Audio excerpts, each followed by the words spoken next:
Ito ang Biyahe by DJ Lala Banderas. DJ Lala Banderas. Nagbabalik DJ Lala para sa ating programang Sakto, Klaro, Diretso. Eto na love, ang unang muka ng pagiging sakim. At ito yung pinaka-obvious na klase. Yung pagkamkam ng mga bagay-bagay. Gusto lahat sa kanya kahit pa hindi niya kailangan, kahit pa hindi niya magagamit, kahit pa may ibang mas nangangailangan. Kukunin niya yan kahit walang katwiran dahil lang sa kasakiman. Ito yung mga taong hindi mo alam kung napalaki bang napagkaitan sa buhay, pero sila din yung tipo ng taong hindi mo dapat pinapatulan. Kasi resources are endless in this world, my love. You just need to be patient and the door will open for you with abundance. Huwag kang makipagsabayan sa mga taong ganito. They will get it by hook or by crook just because they can. No valid reasons. That's just what they are. It's either maunahan mo sila o magpaubaya ka na lang. Love, hindi naman hudyat ng pagkatalo ang pagpapaubaya eh. Pinagtitibay mo lang yung katotohanan nang hindi nabibili ng karangyaan ang tunay na kasiyahan. Isipin mo na lang kahit palibutan pa nila yung mga sarili nila ng lahat ng bagay na mabibili ng pera, hindi nun matatabunan ang katotohanan sa buhay nila, kinulang sila sa pagmamahal at aruga. So love, seek what you need somewhere else and never be like these people. Continue being the bigger person that you are. Give love and in return, be loved. Okay? Ito na po ang ikalawang muka ng kasakiman at ito yung klase na hindi mo mapapansing taglay mo. Kung ikaw yung tipo ng taong laging gustong napakikinggan, laging gustong nabibigyan pansin at nakikredit sa lahat ng ginagawa mo, love, baka hindi mo lang napapansin. Yan ay senyales ng kasakiman. You have to understand na hindi lang sa'yo umiikot ang mundo. You have to realize na people have their own battles too and sometimes more than you need them. They need you too. Huwag kang sakim sa atensyon, huwag kang sakim sa aruga, huwag kang sakim sa mga tengang nagtsatsagang makinig sa paulit-ulit mong pagrarant na mga problema mong kung tutuusin, hindi naman papantay sa pinagdadaanan nila. Realize this before people get tired of listening to you, before people get exhausted of being there for you kasi unfortunately, despite their presence sa lahat ng pagsubok sa buhay mo, you were never there for them. Kasi all you see and all you care about is yourself. Anong nararamdaman mo, anong naiisip mo, anong pinagdadaanan mo, Kabisyo, huwag kang sakim sa pagmamahal. You have to give in order to continue to receive.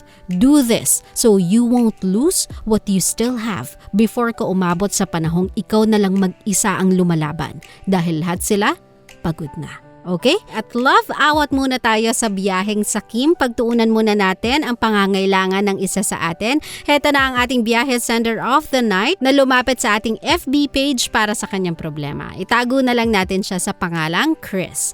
Hi DJ Lala, hihingi lang po sana ako ng advice. Humihingi po kasi ng space yung boyfriend ko. Bali 4 months na po kaming walang communication sa isa't isa. Kesyo, hahanapin daw muna niya yung sarili niya. Bakit saan ba siya nagpunta?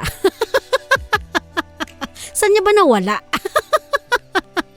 Anyway, ayoko naman pong i-message pa siya para tanungin yung tungkol sa aming dalawa. DJ, tanong ko lang po, dapat ko pa ba siyang hintayin or magmo-move on na po ako? Paki-hide na lang po ang tunay kong pangalan. Thank you and more power po sa inyo. Well, hi Chris, ayan, not your real name. I say mag-move on ka na. Quick and straight. Mag-move on ka na. Actually, the moment na humingi siya ng space, you could have start moving on na. You see, I don't believe in cool-offs. I don't believe sa space na yan. Kasi that one you can give without letting go of the other eh. Pwede mo naman siyang bigyan ng quote-unquote me time kung tatawagin for himself. Hindi kailangan yung space na yan na hindi kayo nag-uusap at hindi kayo nagkikibuan. Whatever problem should come your way, personal man yan o hindi, you should be able to talk you through and get through it together. Kasi yun nga yung essence ng having someone sa buhay mo that you call partner. So pag sinabi ng tao na cool off muna, idiretso mo na, break na. Ganon din yun eh. Ang problema hindi yan tinatakbuhan, hinaharap yan. Hihingi ka lang ng cool off talaga kung ang mismong problema ay yung katotohanan na you no longer love the other and you want your life back. Masyado nang gasgas yung rason na hahanapin ko lang yung sarili ko. Mas naniniwala pa ako or maniniwala pa ako kung sasabihin niyang uunahin ko lang muna yung sarili ko. That is selfish but at least mas totoo. So Chris, move on na my love. I know na moving on is not a switch na dali-dali mong pwedeng i-turn on, but at least you can start the process by accepting the truth na wala na. Hindi na yan babalik. At kung babalik man yan, another gulo lang sa buhay mo dahil hahanapin mo yung sinasabi niya nga sarili niya na hinanap niya.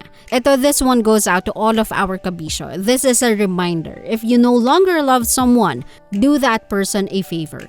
Cut the crap and just end it with honesty. Masaktan mo man yan, at least magiging malinaw sa kanya yung magiging next step ng buhay niya. Kesa naman bigyan mo siya ng kasinungalingan na hahanapin ko lang yung sarili ko tas maghihintay siya sa'yo ng parang aso. Okay? Again, Chris, sorry my love, but it's time for you to move forward. Hayaan mo na siyang hanapin yung sarili niya kung sang impyerno man niya napadpad. Kung sang impyerno niya man nawala yung sarili niya, hayaan mo siya. Just focus on you, just focus on yourself and be happy na wala na sa buhay mo yung taong hindi nga sure sa sarili niya.